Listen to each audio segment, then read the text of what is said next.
Question number 2 का part 9, दो capacitors हैं 2 माइक्रोफैराड एंड 4 माइक्रोफैराड और वो कनेक्ट किए गए हैं सीरीज में एक बैटरी के साथ जो कि 40 वोल्ट बैटरी है। Calculate the charge on these capacitors and potential difference across each. Charge पता करना है हर एक कैपेसिटर पर और पोटेंशियल डिफरेंस अक्रॉस ईच यानी कि दोनों कैपेसिटर्स के अक्रॉस पोटेंशियल डिफरेंस भी पता करना है। तो सबसे पहले सर्किट डायग्राम समझ लेते हैं।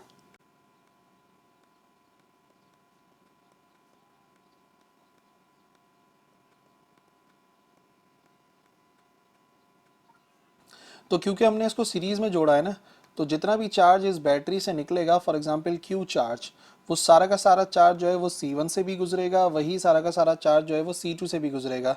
तो ये बात तो मालूम रखनी है कि भाई सीरीज के अंदर जो चार्ज है वो तो सेम रहता है।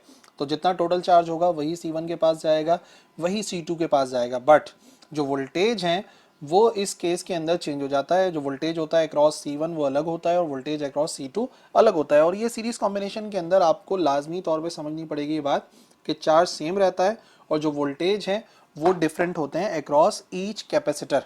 ठीक है, फिर इसी कॉन्सेप्ट को इस्तेमाल करते हैं, डेटा बना लेते हैं। C1 2 माइक्रोफैराड, दूसरा capacitor C2 4 microfarad, voltage 40 volt के बराबर है और हमें मालूम करना है चार्ज ऑन ईच कैपेसिटर यानी कि Q1 और Q2। और इसके साथ साथ हमें वोल्टेज मालूम करना है अक्रॉस ईच कैपेसिटर जिसको हम नाम दे देंगे V1 और V2 का। अच्छा, तो नेट कैपेसिटेंस सीरीज कॉम्बिनेशन का फॉर्मूला 1/C बराबर होता है 1/C1 plus 1/C2। Values put कर देते हैं 1/2 प्लस 1/4 यानी कि 3/4। और क्योंकि हमें C की वैल्यू चाहिए तो रेसिप्रोकल करेंगे तो हो जाएगा 4/3। यहाँ का रेसिप्रोकल होगा 4/3 जो कि होता है 1.33 माइक्रोफैराड। क्योंकि 2 भी माइक्रोफैराड में रखा था, 4 भी माइक्रोफैराड में रखा है तो माइक्रो ही लिखना पड़ेगा। और अब क्योंकि हमें बाकी कैलकुलेशन करनी है तो बेटर ये है कि आप अभी के अभी माइक्रो को कन्वर्ट कर लें। Micro means 10⁻⁻⁻⁶। ठीक है, तो ये माइक्रोफैराड से फैराड में चलेगा 1.33 10⁻⁻⁶ फैराड। अच्छा जी, अब सबसे पहले टोटल चार्ज निकाल लेते हैं क्योंकि मैंने आपको बताया जो टोटल चार्ज होगा वही Q1 होगा वही Q2 होगा यानी कि दोनों कैपेसिटर्स के पास जाएगा।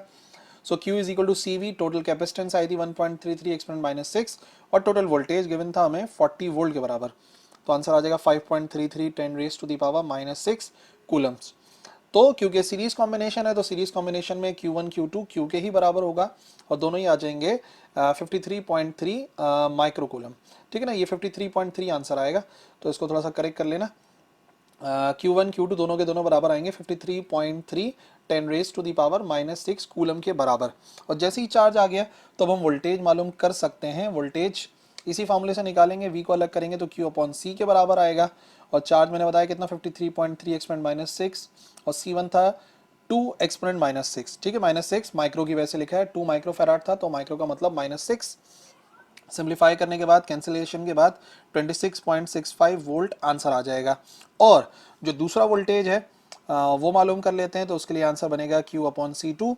तो Q/C2 बराबर आ जाएगा 53.3 10⁻⁻⁶ सेम है। और C2 आ जाएगा, C2 होता है 4 एक्सपोनेंट-6 जो कि आ जाएगा 13.31 वोल्ट। और याद रखिए इन दोनों का सम जो है वो अप्रॉक्सीमेटली टोटल वोल्टेज के बराबर आना चाहिए और जो आ भी रहा है 40 वोल्ट। ठीक है ना, तो अगर कभी भी सॉल्व करो न्यूमेरिकल तो चेक कर लेना कि भाई सही आंसर आया कि नहीं आया, पता लग जाता है। जो दोनों वोल्टेजेस हैं उनका सम बराबर होगा टोटल वोल्टेज के। सो चार्ज इन ईच कैपेसिटर 53.3 एक्सपोनेंट-6 और voltage across C1 26.65 end voltage across C2 is 13.31। Question number 2 का पार्ट 10, दो अनइक्वल पॉइंट चार्जेस हैं, रिपेल कर रहे हैं एक दूसरे को 10 न्यूटन की फोर्स के साथ when they are 10 centimetre apart, जब उनके दरमियान का डिस्टेंस 10 सेंटीमीटर था। Find the force which they exert on each other when they are 1 centimetre apart. अगर वही 10 सेंटीमीटर का फासला कम करके हम 1 सेंटीमीटर कर दें तो फोर्स कितनी हो जाएगी ये मालूम करना है। And if the magnitude of one point charge is -4.25 exponent minus six coulomb, अगर एक जो चार्ज है उसका मैग्नीट्यूड इतना है तो दूसरे का कितना होगा ये भी हमें मालूम करना है। So initial force F1 10 Newton है, इनिशियल डिस्टेंस जो है वो R1 10 सेंटीमीटर डिवाइड बाय 100 करेंगे तो 0.1 मीटर। फाइनल फोर्स पता करनी है F2 और फाइनल डिस्टेंस हमें गिवन है 1 सेंटीमीटर। और अगेन सेंटीमीटर से मीटर में जाएंगे तो divide by 100, 0.01 metres. Magnitude of one charge already हमें गिवन है और वो कितना है, वो है 4.25 10 रेज टू द पावर -6। और हमें मालूम करना है magnitude of the second charge, यानी कि हमें Q2 की वैल्यू भी मालूम करनी है। तो फॉर्मूला अप्लाई कर देते हैं, Coulomb's law. According to Coulomb's law F is equal to K Q1 Q2 upon R square. तो पहली फोर्स के लिए F1 करेंगे तो सिर्फ और सिर्फ यहाँ पर आ जाएगा डिस्टेंस R1 का स्क्वायर, और वैल्यू निकाल लेते हैं K Q1 Q2 की, तो R1 स्क्वायर इस तरफ जाके होगा मल्टीप्लाई, तो F1 मल्टीप्लाई बाय R1 का स्क्वायर यानी कि 10 जो कि फोर्स थी इंटू 0.1 जो पहले वाला डिस्टेंस था, तो आंसर आ जाएगा 0.1 न्यूटन मीटर स्क्वायर। अच्छा जी, उसके बाद क्या करेंगे, उसके बाद कर लेते हैं, ये तो अभी हमें K Q1 Q2 की वैल्यू मिली। अब मैं चाहता हूँ कि मैं F2 निकालूँ, तो F2 के लिए फॉर्मूला बनेगा K Q1 Q2, क्योंकि चार्जेस तो वही है ना जो ऑलरेडी हम लोग मालूम कर चुके हैं, सिर्फ जो फ़र्क आएगा F2 की वजह से वो डिस्टेंस का आएगा। तो K Q1 Q2 0.1 के बराबर आया था, R2 हम लोगों ने निकाला 0.01 का होल स्क्वायर, डिवाइड कराएंगे तो आंसर आ जाएगा 1000 न्यूटन। तो पहले फोर्स 10,000 थी, अब डिस्टेंस क्योंकि हमने 10 टाइम्स कम करा है तो 100 टाइम्स बढ़ जाएगी फोर्स और वो हो जाएगी 1000 न्यूटन। अब सवाल का दूसरा हिस्सा, एक चार्ज हमें गिवन था, ठीक है, K Q1 Q2 0.1 के बराबर हम लोग मालूम कर चुके हैं, और एक चार्ज गिवन है हमें, ठीक है, तो फिर दूसरा चार्ज निकाल सकते हैं। Q2 बराबर आ जाएगा K और Q1 इस तरफ जाके हो जाएगा divide, so 0.1 divide by K, Coulomb's constant 9 exponent 9, और बाकी Q1 की अपनी value 4.25 10 raise to the power -6। तो हमारे पास Q2 का आंसर आ जाएगा और वो होगा 2.61 10 raise to the power -6 coulomb. और इसी तरीके से हम रिजल्ट में मेंशन कर देंगे कि फाइनल फोर्स 1000 न्यूटन थी और जो सेकंड चार्ज का मैग्नीट्यूड मालूम करना था वो 2.61 एक्सपोनेंट -6 कूलम है। पहला जो न्यूमेरिकल था वो क्वेश्चन नंबर 2 का पहला ही पार्ट था। एक पार्टिकल जिसका मास है 1.67 10 raise to the power -27 kilogram और उसी का चार्ज है 1.6 एक्सपोनेंट -19 कूलम, उसको मोशनलेस रखा गया है दो हॉरिजॉन्टल प्लेट्स के दरमियान में। The voltage applied between the plates is 14.32 exponent -9 volts. तो हमें कैलकुलेट करना है उन प्लेट्स के दरमियान का डिस्टेंस। हमारी बुक में भी ऐसा ही क्वेश्चन था बट वो थोड़ा सा डिफरेंट है, उसमें जो है वो डिस्टेंस गिवन होता है और हमें वोल्टेज मालूम करने होते हैं, और फिलहाल वोल्टेज गिवन है और हमें फाइंड करना है डिस्टेंस बिटवीन प्लेट्स। पार्टिकल का मास आ गया, पार्टिकल का चार्ज आ गया, वोल्टेज आ गया और डिस्टेंस हमें फाइंड करना है। नाउ देखो बात यह है कि अगर इस तरीके की दो हॉरिजॉन्टल प्लेट्स हैं और हमने जो चार्ज है पॉजिटिव चार्ज है, ठीक है ना, नेगेटिव होता तो यहाँ पे मेंशन होता, पॉजिटिव चार्ज है उसको अगर मैं मोशनलेस रख रहा हूँ तो ऊपर नेगेटिव प्लेट होगी नीचे पॉजिटिव प्लेट होगी, यकीनन इतने वोल्टेज देने के बाद ये चार्जेस आए होंगे इन प्लेट्स के ऊपर। तो याद रखो पॉजिटिव पॉजिटिव को रिपेल कर रहा होगा, नेगेटिव पॉजिटिव को अट्रैक्ट कर रहा होगा। तो जो इलेक्ट्रोस्टैटिक फोर्स है वो इसे ऊपर लेके जा रही होगी, ऊपर की तरफ जो फोर्स लग रही है वो है इलेक्ट्रोस्टैटिक फोर्स, जबकि ये जो पार्टिकल जिस फोर्स की वजह से नीचे जा रहा होगा वो फोर्स होगी इसके वेट के बराबर, ठीक है ना। तो एक्चुअली जो यहाँ पे कंडीशन गिवन है वो कंडीशन ये है कि इलेक्ट्रोस्टैटिक फोर्स वेट को बैलेंस करे, ठीक है ना। इसी वजह से तो यहाँ पे लिखा है मोशनलेस, ना ही चार्ज ऊपर की तरफ मूव कर रहा है ना ही नीचे की तरफ मूव कर रहा है, इसका मतलब दोनों फोर्सेस एक दूसरे को बैलेंस कर रही होंगी, यानी कि हम ये कह सकते हैं कि एफ ई बराबर होगा डब्ल्यू के। बस इसी कंडीशन से स्टार्ट हो जाते हैं सॉल्व करना। डब्ल्यू बराबर होता है एम जी के और एफ बराबर होता है क्यू ई के, क्योंकि इलेक्ट्रोसिटी का फॉर्मूला होता है, ये जो इलेक्ट्रिक इंटेंसिटी है इसका फॉर्मूला होता है एफ ओवर क्यू, सो एफ बराबर आ जाता है क्यू ई के, ठीक है। लेकिन इस कंडीशन के मुताबिक वोल्टेज हमें गिवन है जो कि यहाँ पे है नहीं, ठीक है ना। डिस्टेंस चाहिए जिसको इन्वॉल्व करना है, तो पोटेंशियल डिफरेंस का फार्मूला ई into D, electric intensity into distance, और वैसे जो फार्मूला है उसमें डेल्टा आर लिखा होता है बट यहाँ पे डिस्टेंस बिटवीन प्लेट्स है तो इस वजह से हमने डी लिख दिया। तो ई की वैल्यू को अगर अलग करेंगे तो क्या बनेगा, ये आ जाएगा वी ओवर डी के बराबर, और जब इस वैल्यू ई की वैल्यू को रखेंगे यहाँ पर तो क्यू एज इट इज़ इधर आ जाएगा, और जहाँ पे ई आना चाहिए था वहाँ पर वी ओवर डी आ जाएगा। बाकी एम जी तो राइट हैंड साइड पे लिखा हुआ ही है पहले से। बेसिकली हमें डिस्टेंस बिटवीन प्लेट्स चाहिए था ना डी, तो एम जी जो मल्टीप्लाई में लिखा है दूसरी तरफ जाके डिवाइड होगा, so Q V over M G और डी अलग हो गया। वैल्यूज पुट कर देंगे, क्यू की वैल्यू 1.6 एक्सपोनेंट -19, वी की value 14.32 exponent -9, mass of particle 1.67 exponent -27, और जी तो हमें बताइए 9.8। वैल्यूज पुट करेंगे तो डी का आंसर आ जाएगा 0.1399 मीटर्स। सो हम मेंशन कर देंगे जो डिस्टेंस है प्लेट्स के दरमियान का वो इतना है 0.1399 मीटर्स। क्वेश्चन नंबर 2 का पार्ट 9, अल्फा पार्टिकल है जिसका चार्ज है 3.2 एक्सपोनेंट माइनस 19 कूलम और मास है 6.68 10 raise to the power minus 27 kilogram और उसे मोशनलेस रखा गया है दो हॉरिजॉन्टल प्लेट्स के दरमियान में और वो हॉरिजॉन्टल प्लेट्स सेपरेट हुई हैं 10 सेंटीमीटर के डिस्टेंस से। और find the potential difference between the plates, हमें पोटेंशियल डिफरेंस मालूम करना है।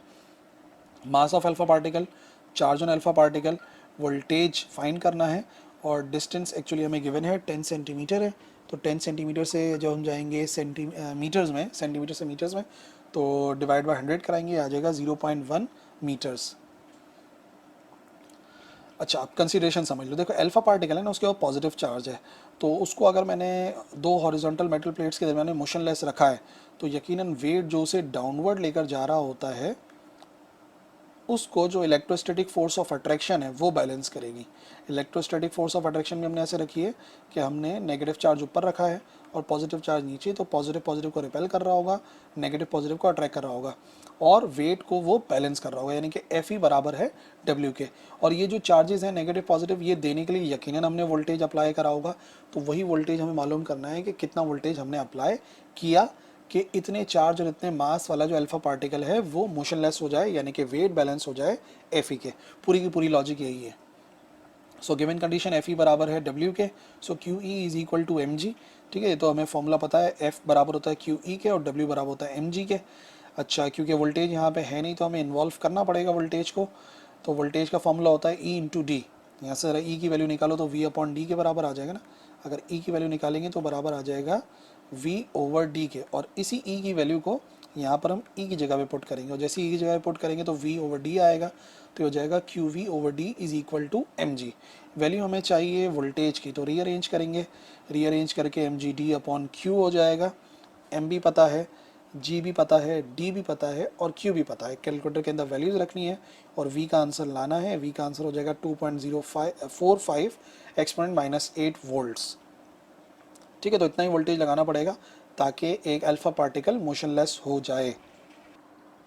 क्वेश्चन नंबर 2 का पार्ट 10, एक थिन इनफाइनाइट शीट है, यूनिफॉर्मली डिस्ट्रीब्यूट हुए हुए, उसके ऊपर पॉजिटिव चार्ज और वो अट्रैक्ट कर रहा है एक लाइट स्फेयर को जिस पर खुद एक चार्ज है और नेगेटिव चार्ज है ऑफ कोर्स, तभी तो वो अट्रैक्ट कर रहा है 5 exponent minus 6 coulomb with a force of 1.695 Newton's. Calculate the surface charge density of the sheet. Sheet की जो सरफेस चार्ज डेंसिटी है वो फाइंड करनी है। तो आप समझ जाइए, एक शीट है, ठीक है ना, तो एक शीट वाला ही फॉर्मूला यूज़ करेंगे। चार्ज गिवन है स्फीयर का, फोर्स गिवन है और सरफेस चार्ज डेंसिटी जो कि सिग्मा होती है मालूम करनी है। अब गॉसेस लॉ की जो एप्लीकेशन थी जिसमें एक शीट होती है, उसके लिए हम फॉर्मूला इस्तेमाल करते हैं due to infinite sheet of charge, वो है E is equal to sigma over 2 epsilon naught. अच्छा, चार्ज स्फीयर नहीं है, सॉरी, ये है चार्ज शीट, जो इनफाइनाइट शीट ऑफ चार्ज है उसी का फॉर्मूला है ये, E is equal to sigma over 2 epsilon naught. वैसे स्फीयर के लिए फाइनल आंसर ये आ सकता है, लेकिन बहरहाल वो अभी हमारी डिस्कशन नहीं है, मैं यहाँ पे बात कर रहा हूँ शीट की। तो यहाँ पर प्रॉब्लम ये है कि हमें ई की वैल्यू नहीं पता, लेकिन हमें ई का फॉर्मूला तो पता है ना। ई होता है इलेक्ट्रिक इंटेंसिटी, फोर्स पर यूनिट चार्ज, तो उधर हम लिख सकते हैं एफ ओवर क्यू, बाकी sigma upon 2 epsilon naught as it is है। रीअरेंज कर लेते हैं या वैल्यूज पुट कर देंगे। एक्चुअली हमें सिग्मा की वैल्यू चाहिए, तो सबसे पहले हमने रीअरेंज कर लिया, तो 2 एप्सिलॉन नॉट इधर जाके एफ के साथ हो जाएगा मल्टीप्लाई। सो वैल्यूज पुट करेंगे, 2 आ गया, फोर्स की वैल्यू आ गई, एप्सिलॉन नॉट कॉन्स्टेंट है 8.85 एक्सपोनेंट माइनस 12 और फिर क्यू की वैल्यू आ गई 5 exponent minus 6। So surface charge density है 6 एक्सपोनेंट माइनस 6 कूलम पर मीटर स्क्वायर। क्योंकि ये सरफेस चार्ज डेंसिटी है तो इसका यूनिट होता है कूलम पर मीटर स्क्वायर, और इसी को रिजल्ट में मेंशन करेंगे हम। क्वेश्चन नंबर 2 का पार्ट 14 हमारे चैप्टर नंबर 12 से रिलेटेड है। कितने इलेक्ट्रॉन रिमूव कर रहे हैं हम दो सिमिलर स्फीयर से, दो सिमिलर स्फीयर हैं, दोनों का मास 10 ग्राम है। कितने इलेक्ट्रॉन्स रिमूव करें हम कि जो इलेक्ट्रोस्टैटिक रिपल्जन है, क्योंकि जाहिर सी बात है जब हम इलेक्ट्रॉन्स रिमूव करेंगे तो दोनों पे पॉजिटिव चार्ज आएगा, तो दोनों एक दूसरे को रिपेल करेंगे, तो इलेक्ट्रोस्टैटिक रिपल्जन ही होगी दोनों स्फीयर्स में। Is balanced by the gravitational force, और यकीनन हर पार्टिकल इस यूनिवर्स के अंदर एक दूसरे को अट्रैक्ट करता है, तो जो ग्रेविटेशनल फोर्स हो उन दोनों स्फीयर्स में जो कि अट्रैक्ट कर रही होगी वो बैलेंस हो जाए हमारी जो इलेक्ट्रोस्टैटिक रिपल्जन है उससे। और इलेक्ट्रोस्टैटिक रिपल्जन क्यों होगी? क्योंकि हम इलेक्ट्रॉन्स रिमूव करेंगे, यानी कि उसके ऊपर पॉजिटिव चार्जेस आएंगे। बाकी जी भी गिवन है, ग्रेविटेशनल कांस्टेंट और कूलम्स कांस्टेंट भी गिवन है 9 एक्सपोनेंट 9। मास ऑफ स्फीयर्स आ गए 10 ग्राम डिवाइड बाय 1000 यानी कि 1 exponent minus 4 kg। Number of electrons calculate करने। गिवन कंडीशन ये है कि जो इलेक्ट्रोस्टैटिक फोर्स है वो बैलेंस हो जाए ग्रेविटेशनल फोर्स से।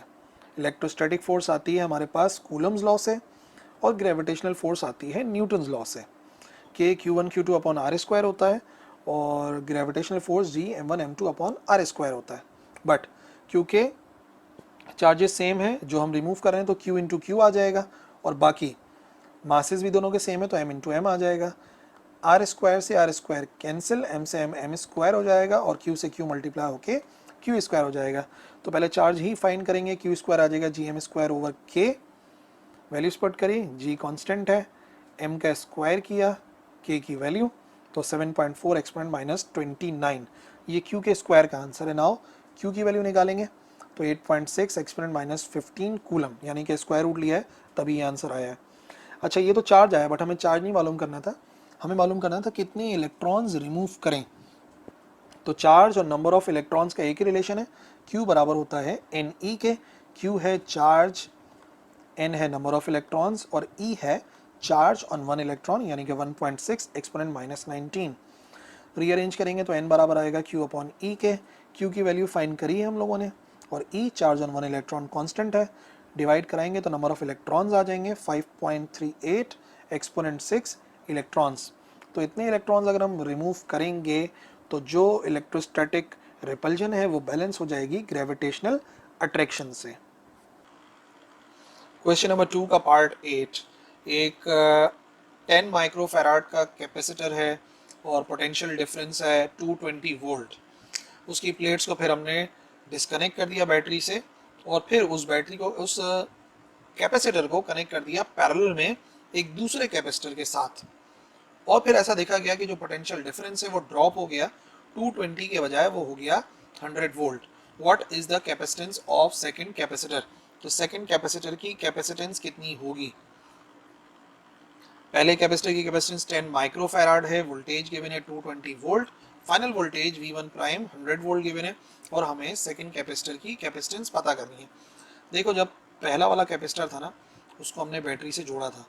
फॉर एग्जांपल पहला वाला कैपेसिटर आ गया और इसको मैंने जोड़ दिया एक बैटरी से, ठीक है। तो बैटरी के क्या वोल्टेज थे? बैटरी के वोल्टेज थे 220 वोल्ट, तो यकीनन इसके ऊपर वोल्टेज कितना आ गया होगा? वोल्टेज आ गया होगा 220 वोल्ट, ठीक है। और 220 वोल्ट के मुताबिक इसने चार्ज को अपने अंदर स्टोर कर लिया होगा। लेकिन जब हमने उसको बैटरी से हटा के इसी C1 को ज्वाइन कर दिया एक दूसरे कैपेसिटर के साथ, फॉर एग्जांपल ये आ गया C1 और इसको मैंने ज्वाइन कर दिया एक दूसरे कैपेसिटर के साथ, और वो जो दूसरा कैपेसिटर है उसकी वैल्यू हो जाएगी फॉर एग्जांपल C2 के बराबर, ठीक है। इनको हमने आपस में कर दिया कंबाइन। तो भाई हुआ क्या होगा? हुआ ये होगा कि कुछ चार्ज C1 में से निकल के चला गया होगा C2 के पास और इसी वजह से दोनों का जो वोल्टेज है, यानी कि जो C1 का वोल्टेज है वो ड्रॉप हो गया 100 वोल्ट। और क्योंकि दोनों पैरेलल जुड़े हुए तो जितना फाइनल वोल्टेज है पहले वाले कैपेसिटर का उतना ही दूसरे वाले कैपेसिटर का भी होगा, यानी कि C2 का। बात समझ में क्या कह रहा हूँ? पहले 220 से कुछ चार्ज इसमें C1 में चला गया होगा, लेकिन फिर जब दूसरे कैपेसिटर के साथ जोड़ा तो C1 में से कुछ निकल के चला गया होगा C2 की तरफ। इसी वजह से C1 का वोल्टेज ड्रॉप हो गया कितना? 100 वोल्ट। और क्योंकि दोनों पैरेलल जुड़े हुए तो C1 और C2 दोनों का वोल्टेज ही 100 वोल्ट के बराबर होगा। तो इसी टेक्निक को हम यहाँ पे इस्तेमाल करने वाले हैं। कैपेसिटेंस ऑफ सेकंड कैपेसिटर निकालने के लिए Q2 डिवाइड बाय V2 करेंगे, जो फॉर्मूला है सिंपल कैपेसिटेंस का। बट दो प्रॉब्लम है ना, हमें Q2 पता है, V2 तो पता हमें। Final voltage across second capacitor तो पता है, वो तो 100 वोल्ट ही होगा। सिर्फ मसला ये है कि जो चार्ज C1 से निकल के C2 की तरफ चला गया जो कि Q2 है, वो हमें मालूम करना है। जब इनिशियल चार्ज मालूम कर लेते हैं पहले, जब हमने बैटरी से चार्ज किया था पहले कैपेसिटर को, तो वो आ सकता है Q1 is equal to C1 into V1, यानी कि 10 इंटू 220। और याद रखो 10 माइक्रो में था, इस वजह से आंसर ही मैंने लिख दिया माइक्रो कूलम में। ये हो गया 2200 माइक्रो कूलम, ये इनिशियल चार्ज था C1 में। फिर फाइनल चार्ज कितना हुआ जब हमने C2 को उसके साथ कनेक्ट कर दिया? अब जो बचा है C1 के पास वो Q1 प्राइम हो गया, तो आ जाएगा C1 इंटू V1 प्राइम, क्योंकि अब जो वोल्टेज आया वो 220 नहीं है, वो 100 है। सो 10 इंटू 100 ही हो जाएगा 1000 माइक्रो कूलम, ठीक है। तो पहले इतना चार्ज था C1 के पास, बाद में इतना रह गया, तो बाकी कहाँ गया होगा? बाकी गया होगा C2 के पास। तो Q2 बराबर आ सकता है Q1 माइनस Q1 प्राइम, यानी कि 2200 माइनस 1000, ये हो जाएगा 1200 माइक्रो कूलम। तो जैसे ही हमारे पास सेकंड कैपेसिटर का चार्ज आ गया, इक्वेशन नंबर 1 के अंदर वैल्यूज रख देते हैं। Q2 1200 माइक्रो कूलम, और वोल्टेज तो हमें पता ही है, जो फाइनल वोल्टेज था दोनों के लिए बराबर था, तो 100 आ गए यहाँ पर क्योंकि दोनों पैरेलल जुड़े हुए थे। तो यहाँ पे कैंसिल करने के बाद हमारे पास आंसर आ जाएगा 12 माइक्रोफैराड। सो जो दूसरा कैपेसिटर है उसकी कैपेसिटेंस 12 माइक्रोफैराड होगी। क्वेश्चन नंबर 2 का पार्ट 11, एक surface charge density vertical metal plate की 25 एक्सपोनेंट माइनस 6 कूलम पर मीटर स्क्वायर है। Find the force experienced by a charge, जो फोर्स एक्सपीरियंस करेगी एक चार्ज वो मालूम करनी है। 2 एक्सपोनेंट माइनस 10 कूलम वाला चार्ज है, placed in front close to the sheet, sheet के बहुत करीब है, और एप्सिलॉन नॉट हमें गिवन 8.85 एक्सपोनेंट माइनस 12 कूलम पर न्यूटन मीटर स्क्वायर।